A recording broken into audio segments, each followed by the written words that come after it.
Good afternoon. I'm Gail Kerr, the Tennessean's local news columnist, and we're coming to you live on WEBCAST Wednesday from the Tennessean newsroom, where every week around 3 o'clock on Wednesday, two of the several opinion writers here at the Tennessean gather just to talk about some stories that are in the news, what we're writing about and why. It's a very chilly day in March. I think we can safely say that we were in like a lion, and hopefully we'll be out like a lamb. We've also gotten a pretty chilly reception within the last week. On Friday, Tennessean editors and reporters went downtown to meet with the new Department of Children's Services Acting Commissioner Jim Henry, who has, been really terrific so far. I mean, he's already really trying to fix a lot of the problems. But what happened there at that meeting was not what anybody from the Tennessean side expected. This is a story that we have been following for the last 8 months. We filed a lawsuit to get successfully the records of child deaths or near deaths that from children who've been interacted with the Department of Children's Services. Ted, y'all's lead editor, this is Ted Raver, the editor of Opinion Pages.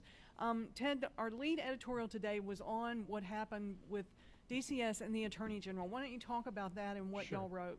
That meeting that was set up that day was between the media organizations from around the state was arranged along with the Office of the Attorney General to talk to Commissioner Henry and the special advisor Larry Martin, who are working on remedying problems at DCS, and so the arrangement was that there was supposed to be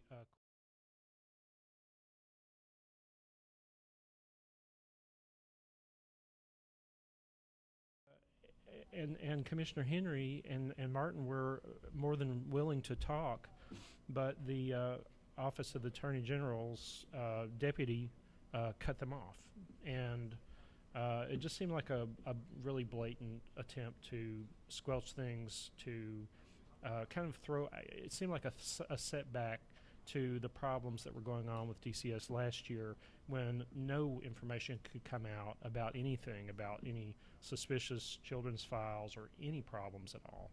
And we just feel like this kind of blanket on any information is bad for DCS, it's bad for the state, it's bad for most of all, of course, the children that are involved. And we think that the media organizations are really just trying to get at the bottom of this and work toward get a dialogue working toward solutions for this, because Tennessee we have to remember that it has one of the highest child death rates in the nation. And there's somehow got to be a solution to it, but you can't do it in the dark. Absolutely. I mean, I sensed from the editorial a real sense of frustration. One of the points I thought that y'all made really well is we're not, as a newspaper, trying to just print all the gory details of every child's death at all. But I think that we share a sense in the community that children's safety is the most important thing that state government should do. And if there is no transparency, and we're talking about process, how was the caseworker's interaction with the child? What happened? What are the details that could have been done differently? And the files may show that DCS has done everything well, but we can't know that until they release the information. Right. We've been in a squabble over how much the court will allow DCS to charge the media outlets for the records of it's like 200 children's deaths. They started out at this sort of astronomical, I think it was $87,000. They've dropped that by about $20,000 now. After we found a memo that sort of disputed, they said that they could only bring the records to the Nashville office and copy them here, when in fact their own policy is they do use overnight mail. So there's a lot of processy stuff involved, but I think the main thing that I'm glad to work for a newspaper that is not going to let this go, that we're still going to pursue it.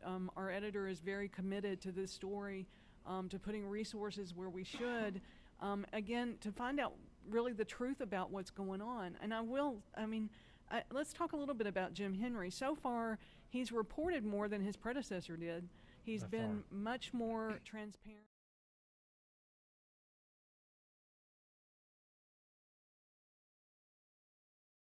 renewing a group called Second Look, which is an outside organization made up of district attorneys and social workers that when there is a child that dies in DCS custody, they take the confidential file and review it. This is a good organization. Former Commissioner Kate O'Day, who resigned, did not want them to exist. She squelched several groups like this that are sort of a check and balance. But Jim Henry sent a letter to the legislature today, or this week, saying he's committed to keeping that. So it's now up to the legislature whether to continue that. Yeah, I mean, that's a big part of this, too. It's not just about what reports about child deaths get in the newspaper or get to the general public, but it's about these other oversight agencies that help ensure that everything is going well with an organization that handles so many children's lives, so many people's lives across the state, and that's a big part of it. That's part of the transparency on this organization. Well, as I mentioned, the legislature is certainly back in session. They are busy, busy, busy up there, sometimes a little too busy. We're looking at opinion pieces on a piece of legislation that's moving through the committee system now that would affect Vanderbilt University. Vanderbilt, if you recall, passed what's called the all-comers policy, which is basically an anti-discrimination move that says any officially sanctioned campus organization, including religious groups, must welcome everybody. What happened is a gay student was a member of a religious organization and they threw him out because he was gay. Vanderbilt said, no, if you're going to be on our campus, you have to let everybody do that. Well, this just absolutely drives the rightest of the right-wing legislators to distraction. They want to be able to make Vanderbilt do what they want, even though it's a private university. So they've got this nutty piece of legislation, if you'll pardon my opinion, but that's what I do, that basically would strip Vanderbilt of their police department. And their argument is, okay, you don't want to be a government agency, you're a private university, but you've got a government-sanctioned police force. I mean, to me, these things don't go together. Not at all. They've tried to concoct it into a way that that what they're talking about is protection of these groups that they claim to be protecting, like Christian groups on campus, from being handled by the police, by denying their right to assembly. Well, that's ludicrous. No one has suggested that in any way. This is really just a premise. They're angry. Their attempts last year to get Vanderbilt to do what they want them to do failed miserably. They didn't get any support from the governor, and hopefully they won't again. Yeah. But they're just grasping at whatever leverage they can as the General Assembly, which really doesn't have a lot to do with a private university like Vanderbilt. Right. I mean, it's one thing if they want to tell UT, they are the state legislature, even I think that would be a bad thing to do, but I hope this one dies. And it's interesting because, Speaker Beth Harwell just very reasonably asked her caucus to stop some of these fringe bills, to not concentrate on stuff like this, and here they go again, which is very frustrating to watch. We've also had a really good editorial over the last week about my friend and yours, Curry Todd, the latest. I think there should be a Stacey Canfield Award for the wackiest lawmaker that gets in the most trouble every year, and I think this year Curry Todd could very well come up for that. It was sparked by several things he's done, which I'll let Ted talk about, but the latest was a really wonderful investigative story by reporter Nate Rao that found that Curry Todd was basically living rent-free in a very expensive, fancy house in West Nashville that was owned by a lobbyist who is a very old friend of Curry Todd.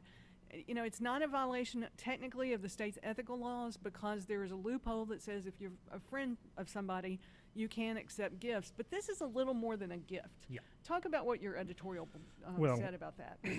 He, as we say, he lived rent-free, and during the same time he collected, Representative Todd, collected his per diem, which is supposed to go for the cost of where he's lodging while he's at the legislature in Nashville. Hotel rooms, mileage, so forth. Yeah. So, I mean, we're talking about $29,000 a year for that year, the year of 2011 when he was staying there, and he's just pocketing the money. Yeah. And he's also, of course,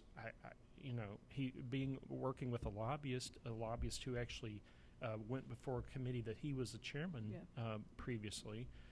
you have to worry about. I mean, it's not only the ethics of what Representative Todd gains; it's what the lobbyists gain from this relationship. That's the real problem. Obviously, dining room access. I mean, it was a really sordid tale, and it comes on the heels, of course. Curry Todd was the representative who introduced the very controversial bill to allow guns in bars. Bar owners were furious over it. Most were allowed to post that they opted out of it. And then Curry Todd turned around after saying, oh, this is completely safe to have guns in bars, and got busted for DUI with a gun in his car. He was convicted but got nothing but a tap on the hand.